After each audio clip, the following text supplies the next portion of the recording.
For those who enjoy finished novels, don't let this one slip by. With a stellar 9.8 rating, it's an exhilarating read you can finish in one sitting.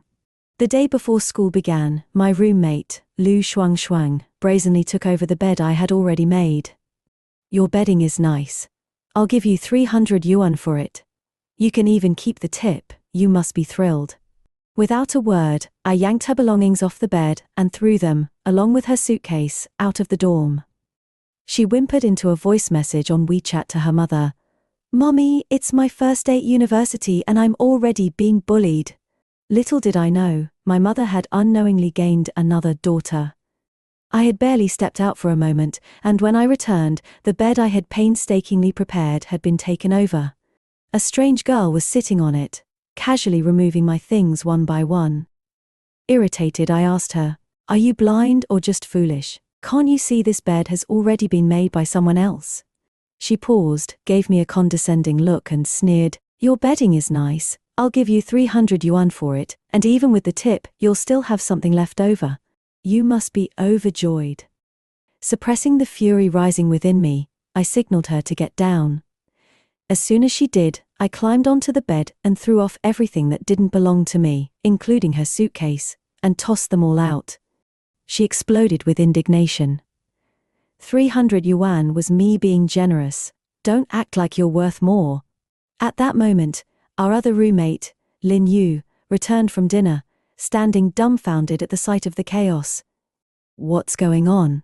The 300 yuan girl immediately launched into a performance worthy of a Sichuan opera, tearfully collecting her belongings. "I'm your roommate, Lu Shuang. I guess I'm just not likable. I only mentioned wanting to buy her bedding, and she threw all my things out. Maybe she thinks I didn't offer enough." Before her arrival, Lin Yu and I had already exchanged introductions and even chatted a bit. I couldn't help but laugh, turning to Lin Yu with an earnest question, "Has anyone ever tried to buy your already made bedding?" Lin Yu instantly released the suitcase he had been holding for her. The 300 yuan girl, darkened with rage, glaring at me as she opened WeChat to cry to her mother again. "Mommy, I'm being bullied on my first day at university." Moments later, she loudly bragged, "Thanks for the transfer, Mom. I can handle this on my own. No need for you to step in." She shot me a triumphant look, and I sighed inwardly thinking, a manipulative green tea girl with a mama's boy complex, this is going to be an interesting ride. That very night she embarked on her second round of drama. After lights out, she continued chatting loudly on the phone, laughing so hard that her bed creaked and swayed. I glanced at the time on my phone and asked, "Lu Shuang, could you please lower your voice?" The chatter abruptly ceased, and after a pause, she whimpered into the phone, "Senior Zhang Yi, I'm just feeling upset. Let's talk tomorrow, okay? Oh, don't say he's being nosy. I don't know what I did to annoy him. Maybe he's just targeting me." No, don't worry, Senior. You don't need to step in for me." Her words clearly implied, "Please hurry up and step in for me." On her first day, she had already managed to cozy up to a senior. Impressive. I pretended not to hear her nonsense and closed my eyes to sleep. Just as I was about to drift off, she got out of bed with a loud clatter, rummaging through her belongings. Soon after, I heard the shower running. Lin Yu, in the bed next to me, whispered, "Hang in there, she'll probably quiet down after her shower." I sighed, picked up my phone, and started scrolling through QQ and WeChat moments. As I browsed, I stumbled upon a post from our university's confession wall, accompanied by a chat screenshot. It read, "I'd like to remain anonymous. I'm a freshman and don't know what I did to upset my new roommate. It feels like she's bullying me. I even tried to be friendly by offering to buy the same bedding as hers, but she humiliated me and threw my things out. Now, she and another roommate are isolating me." Half asleep, I squinted at my phone, immediately recognizing the perpetrator as Lu Shuang. The comments section was ablaze with accusations of diversity issues and campus bullying. After some thought, I left a comment under the post saying, "Could it be that we're in the same dorm?" My roommate, whom I've nicknamed the 300 yuan girl, climbs onto other people's already made beds without permission, starts placing her own belongings, and then casually tells you, "Your bedding is nice." I'll give you 300 yuan, including a tip. You must be thrilled.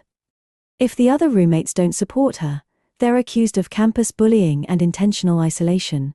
After posting, I put my phone down and stared at the ceiling in the dark, letting the comments fly for a while. About 20 minutes later, Lu Shuangshuang finally emerged from the shower, completely ignoring whether anyone was trying to sleep. She made as much noise as possible, rustling around until the glow from her bed curtains appeared. I unlocked my phone and opened the comments section again. The night owls had gone wild. Someone even tagged the original poster saying, "Hey, check this out." People are coming forward in the comments. Go confirm if it's your roommate. But the most amusing comment was this: if she has the nerve to ask for your bedding, who's to say she won't swipe your finished thesis next? I couldn't help but laugh. Flipping through the comments, I finally refreshed the page and saw a new response. Justice speaks for itself. Can anyone really trust someone who insults others by calling them the 300 yuan girl? Curiously, I clicked on the profile of the commenter, only to discover it was a newly created account with a username made up of 3 crescent moons. Clearly a troll account. Just as I was about to respond, I noticed someone else had already jumped in, sarcastically tearing into the fake victim narrative. So, you insult someone's hard-earned work by offering a measly 300 yuan, but when they retaliate, it's campus bullying? And if others don't side with you, they're complicit in isolation? What kind of twisted logic is that? Reveal your name and class. I'd love to see what kind of shameless person you are. I almost fell off my bed laughing, quietly giving the commenter a thumbs up in my heart. Within minutes of refreshing, the post had been deleted.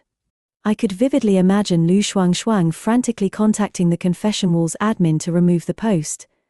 I stifled a giggle, not wanting to disturb Lin Yu, but I was grinning ear to ear. Even without seeing her, I could picture her face, a blend of colors worthy of an art student's palette. Originally, I had considered moving out of the dorm, but now, with such an absurdly cunning yet foolish roommate, life promised to be colorful and entertaining. Happily, I went online and bought 2 sets of sleep masks and earplugs, along with 2 discreet voice recorders. Though I stayed up late, I felt like I had slept well, considering the joy the night's events had brought me. The next morning, after enduring Lu Shuangshuang's antics until lights out, Lin Yu was equally fed up. After witnessing her green tea behavior the day before, he didn't bother hiding his disdain. We both ignored her deadpan expression and left for class together. It wasn't until more than 10 minutes after the class bell rang that Lu Shuangshuang strolled in, fashionably late. With a full face of makeup and dressed in an ethereal white dress, her waist-length hair flowing behind her as she entered through the front door. Internally, I couldn't help but think, even the breeze feels tainted by the likes of you. The teacher frowned, about to say something, but Lu Shuangshuang quickly cut in. I'm sorry, teacher. My roommate told me I could rely on her as an alarm clock, but this morning no one woke me. I'm really sorry. Lin Yu and I exchanged glances thinking, weren't you the first one up, doing your makeup? But that wasn't the end of it. After the teacher gave a cursory nod, Lu Shuangshuang, basking in the attention, gracefully made her way towards us. With lightning speed, Lin Yu pretended to be struck by a sudden illness, dramatically collapsing into the nearby empty seat, twitching slightly. Ah, what an actress. A true green tea expert, her psychology is rock solid. To cement her narrative that we were bad roommates, she walked from the far left of the classroom, insisting people make way as she slowly approached us, her expression full of drama and wounded innocence. In one synchronized move, Lin Yu and I exchanged a secret glance, mimicking exaggerated whispering, scanning her up and down, and then laughing uproariously, performing an absurd, over-the-top mockery. Even if Lu Shuangshuang's face was made of steel, today we would carve a hole in it. She turned as black as ink, glaring at us like she was ready to spit venom. After a quick survey of the surroundings, she lowered her voice and hissed, "Just wait, you two. Sooner or later you'll regret this." I dramatically hugged myself, pretending to shiver in fear, hiding behind Lin Yu. What do we do? I'm so scared. I need to send a voice message to my mommy, saying someone's bullying me at school. Lin Yu, ever the actor, grabbed my shoulders and widened his eyes as if hearing news of an alien invasion. Bullied by the school tyrant on our first day of college. How will we survive? If it weren't for the crowd, I'm sure Lin Yu would have put on an Oscar-worthy performance, complete with shrieks and dramatic rolling on the floor. Lu Shuang, unable to hold it in any longer, turned red with fury, pointing at us and stammering, you, before storming off. We continued our act all the way out of the classroom, whispering, mock-gazing, and laughing wildly, paying no mind to those who thought we were crazy. Once we were sure Lu Shuang wasn't going to chase after us, Lin Yu, with a conspiratorial smile, told me that he had arranged to meet with a senior that evening to discuss some matters. With excitement in our steps, we went to meet the senior later that night under the pretense of gathering intel.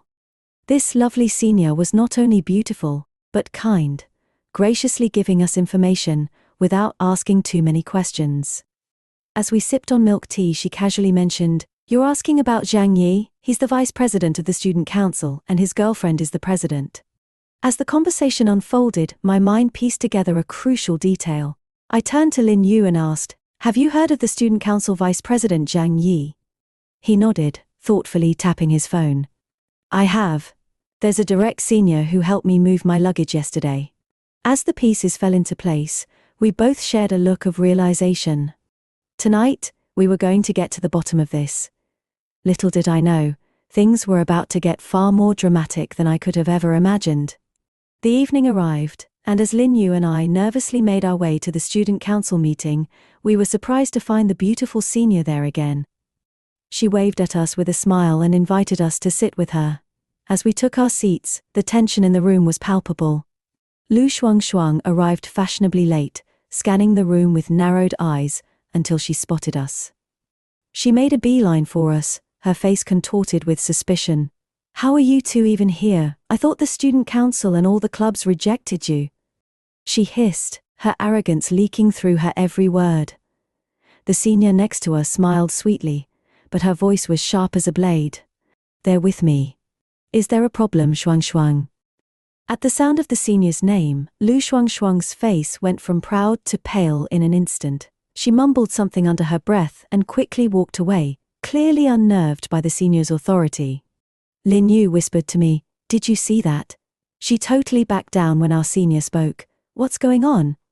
I grinned, but before I could respond, the doors opened, and the student council president, a composed woman, entered with her vice president trailing behind her. And there he was, Zhang Yi, the same Zhang Yi Lu Shuang had been bragging about cozying up to. He gave us a fleeting glance but didn't seem fazed. The president called the meeting to order, and after discussing some routine matters, she glanced toward the group, her expression more serious now. "I have a personal matter to address," she began, her voice steady but edged with tension. "Today, I'm resigning from my position as student council president, effective immediately. I can no longer work with someone who has violated the integrity of this institution." The room fell into a stunned silence. Zhang Yi's face drained of color as he glanced nervously at Lu Shuang, who looked equally startled. The president continued, "My resignation comes after discovering that the vice president has been using his influence to favor certain students in exchange for personal benefits. Lu Shuang specifically has been manipulating her way through the system, gaining access to clubs and positions she didn't earn.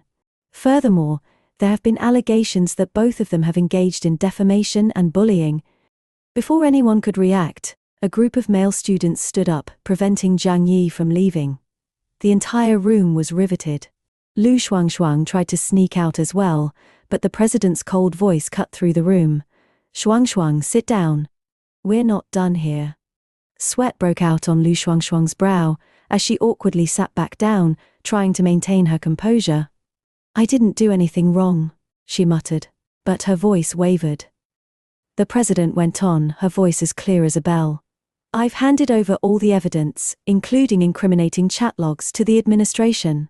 Both Zhang Yi and Lu Shuang will be removed from their positions and face disciplinary action. For now, I'm stepping down to make room for leadership with integrity."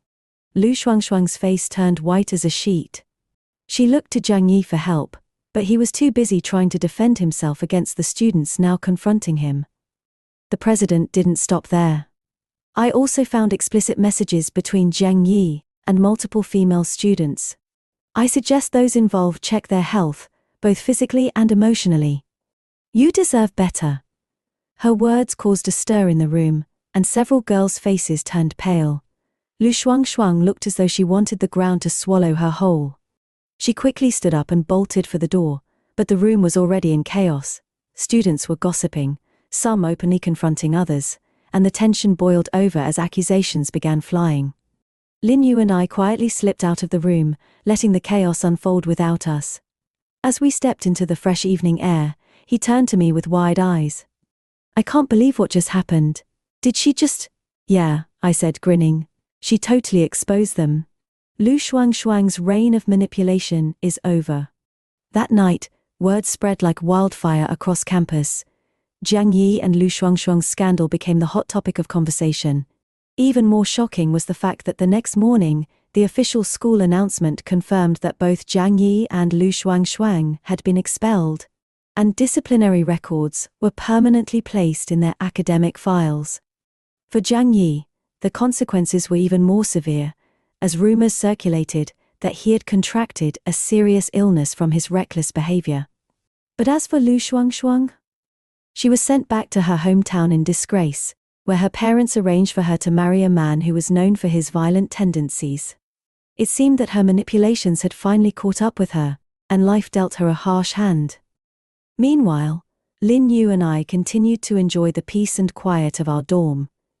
With Lu Shuangshuang out of the picture, life felt lighter, more free. To make up for keeping my identity a secret, I promised to treat Lin Yu to milk tea and snacks for the rest of our university days. Every now and then we'd sit back and reflect on how close Lu Shuangshuang came to ruining everything, but in the end, it was her own deceptions that brought her down. Honestly, Lin Yu would sometimes muse, sipping his milk tea. If only she had used her energy for good, she could have turned her life around with the help of your mom. I'd smile at that, knowing full well that Lu Shuangshuang had made her own bed. Life is, after all, about the choices we make.